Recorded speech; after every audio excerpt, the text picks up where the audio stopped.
Alors, nous allons maintenant parler de la compagnie de l'anneau. Avant ça, on va juste reprendre un petit point sur les batailles.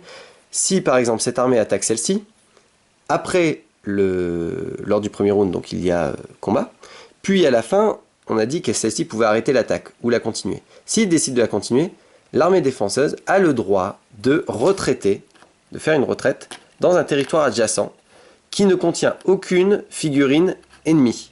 Donc il peut très bien venir ici.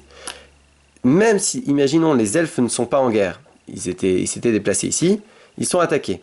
Et bien dans ce cas-là, on va non seulement, comme on les a attaqués, bon, les activer, ils restent toujours actifs, les elfes, dès le début de partie, c'est le seul peuple des peuples libres qui a cette capacité, mais comme ils ont été attaqués, ils descendent de 1 vers la guerre sur la situation politique, et dans ce cas-là, ils ont le droit quand même d'aller retraiter chez les nains. Car quand on fait une retraite, même si nous ne sommes pas en guerre, nous pouvons rentrer dans le territoire d'une autre nation. Voilà. Donc maintenant, parlons de la communauté de l'anneau. La communauté, ou la compagnie plutôt, commence à Rivendell. Le but pour le joueur des peuples libres est de réussir à la mettre sur le mont du destin sans que sa corruption soit à 12. Comment va-t-il faire pour cela? Donc quand il utilise un des personnages, il va pouvoir déplacer la situation de la compagnie de 1. Donc au début elle est à 0, il va pouvoir déplacer à 1. Dès qu'il fait cette action, le joueur de l'ombre va pouvoir jeter un certain nombre de dés égal aux dés qu'il y a dans sa réserve de track. Donc je vous rappelle, au début du tour, il en choisit combien il en met, puis après avoir jeté les dés, il rajoute tous les résultats œil. Dans le cas présent, il en jetterait 3. Donc il va pouvoir jeter ses 3 dés. Il réussit la track si il a 6. Donc là, par exemple, il a touché un 6, la track est réussie. Lorsque la track est réussie, le joueur des peuples libres va venir piocher un jeton dans un récipient en plaque, un des jetons track, comme celui-ci. Il y a plusieurs types de jetons track. Alors, tout d'abord, le premier type, c'est un jeton track où il y a simplement un numéro. Dans ce cas-là, la compagnie, donc Frodon, notamment le porteur, va subir le nombre de dégâts de track, de corruption. Donc là, 2, il subit 2 de corruption. Mais le joueur des peuples libres a l'opportunité de sacrifier soit le guide de la compagnie pour enlever à cette tuile de track le nombre de corruption correspondant à son nombre de mouvements, enfin à la valeur de commandement, enfin pas de commandement plutôt, puisque ça ne donne pas tant de jet de commandement, c'est ici la valeur de commandement, mais la valeur qui fait que c'est le guide de la compagnie, cette valeur-ci, le 3 là. Donc on va pouvoir imaginer qu'on avait pioché une tuile 4, qui n'existe pas, mais pour l'exemple. Dans ce cas-là, en sacrifiant Gandalf, j'enlève 3, donc je ne prends que 1 dégât de corruption. Voilà. Je peux aussi choisir, si je ne veux pas éliminer mon guide, mais que la tuile est quand même fortement méchante, je peux choisir de piocher au hasard un de cette petite tuile anneau qui correspondent aux gens qui restent dans la compagnie. Donc par exemple, hop, je vais piocher celle-ci. Alors là, bon, normalement, quand quelqu'un quitte la compagnie, il faut l'enlever. Donc imaginons que Legolas est dedans, je la pioche. Eh bien, je suis obligé d'éliminer Legolas. Donc j'enlève sa carte, j'enlève ceci et ceci. Et dans ce cas-là, c'est pareil, je vais enlever la valeur donc, de Legolas à cette tuile de track. Donc Legolas a une valeur de 2. Donc là, 2 moins 2, cette tuile ne me fera rien. Sauf qu'elle a tué quand même Legolas. Comme il n'y a pas autre chose, la compagnie par contre reste dissimulée. Et ça c'est très important, la compagnie peut être dans 2 états, soit dissimulée, soit découverte. Ce qui va pouvoir permettre de la découvrir, outre certaines cartes actions, ce sont ce type de jetons track qu'on va mettre à côté. Là, ici vous avez un petit symbole qui dit qu'il faut retourner le marqueur. Donc la compagnie, imaginons, vient de passer de 2 à 3, elle vient d'avoir un jet de track réussi. On va retourner ceci si, et uniquement si, il y a ce symbole sur la tuile de track que le joueur des peuples libres a pioché. Dans ce cas-là, on remet ce petit marqueur à 0, et on va devoir déplacer la figurine de la compagnie du nombre de cases sur lequel nous étions, donc 3.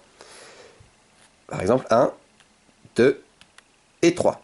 Sachant que lorsque la compagnie est découverte, si jamais elle traverse, elle s'arrête ou elle part d'une zone avec une forteresse ennemie contrôlée par l'ennemi, le joueur des peuples libres pioche tout de suite une tuile de track supplémentaire et en applique les effets.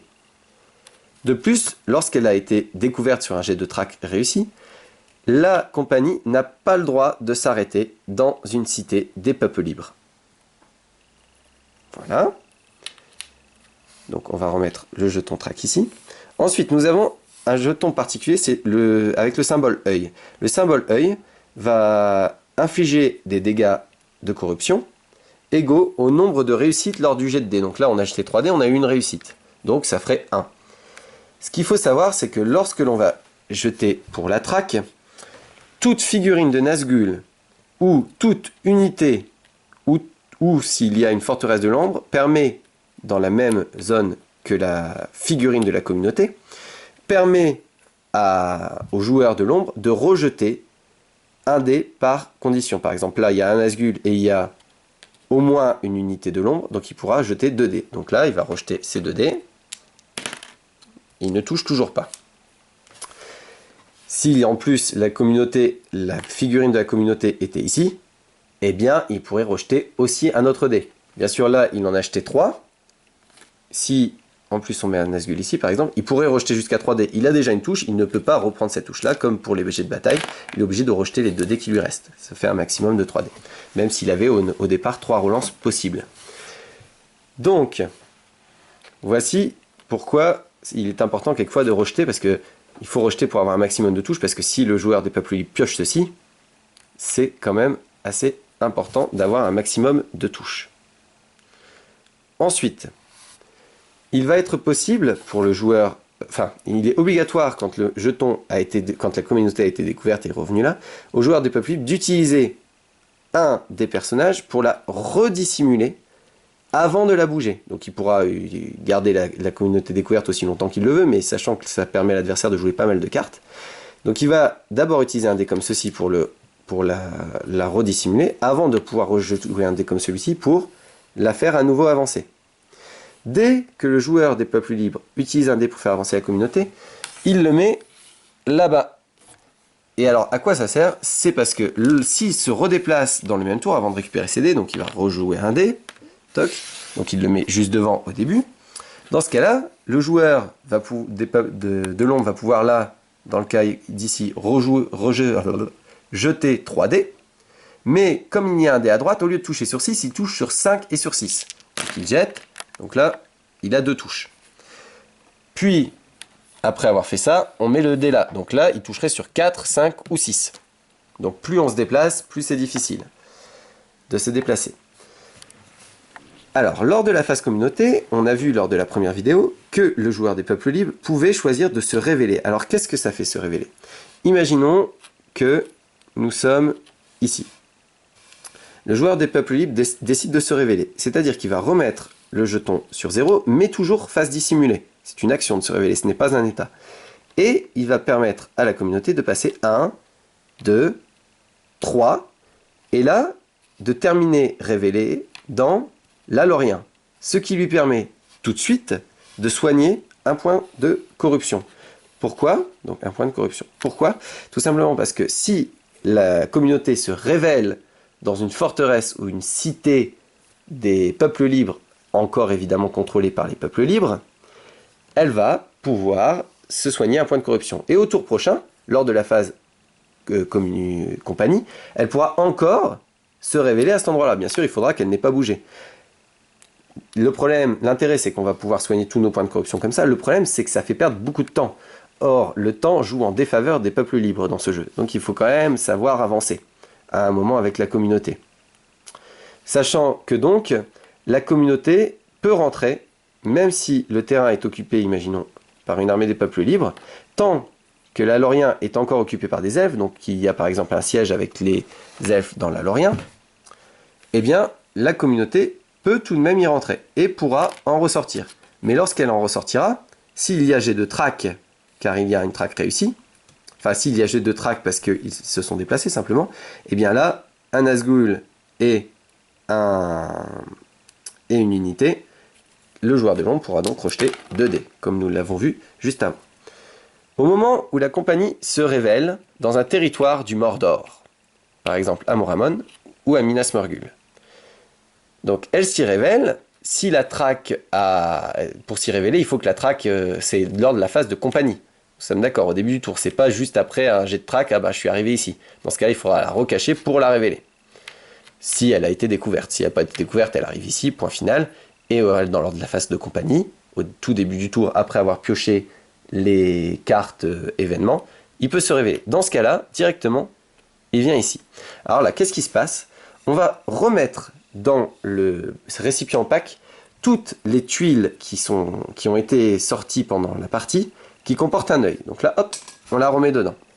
De plus, toutes les tuiles qui ont été mises en jeu, les tuiles spéciales comme celle-ci et celle-ci, qui ont été mises en jeu par des cartes événements, qui sont des tuiles bien plus méchantes, vont être remises. Donc il y a des tuiles bien plus méchantes, mais aussi, pour les peuples élites, des tuiles gentilles. Par exemple, -2 de corruption.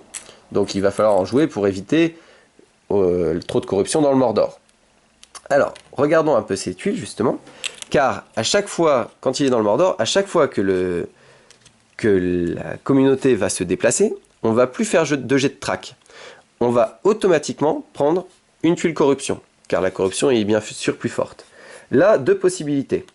Soit, on a donc une tuile normale, donc alors, dans ce cas-là, on subit les dégâts de corruption, puisque logiquement, il n'y aura plus de compagnons dedans, et on va donc révéler la compagnie. Donc là, il faudra à nouveau, encore une fois, utiliser un des personnages pour la redissimuler, puis la rebouger avec un autre des personnages. Sachant que dans le Mordor, si la compagnie ne s'est pas déplacée à chaque tour, donc c'est-à-dire à chaque fois qu'on va rejeter les dés, quand on a notre réserve de dés, eh bien elle subit automatiquement un point de corruption.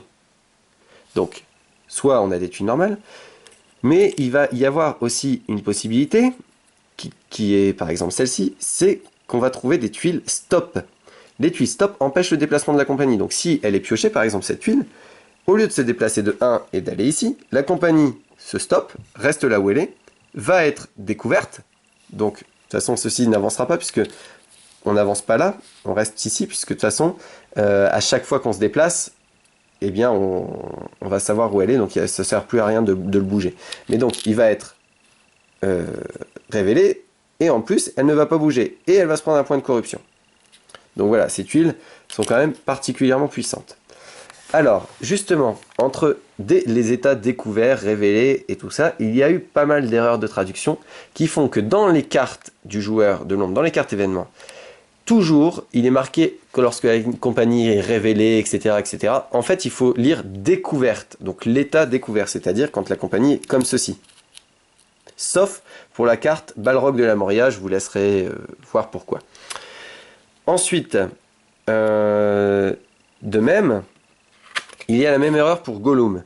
C'est-à-dire que s'il est marqué « Quand il est le guide de la compagnie », les seules tuiles qui permettent de découvrir la compagnie sont celles dont le symbole « découverte » figure sur les tuiles spéciales ou couplées au symbole « œil ».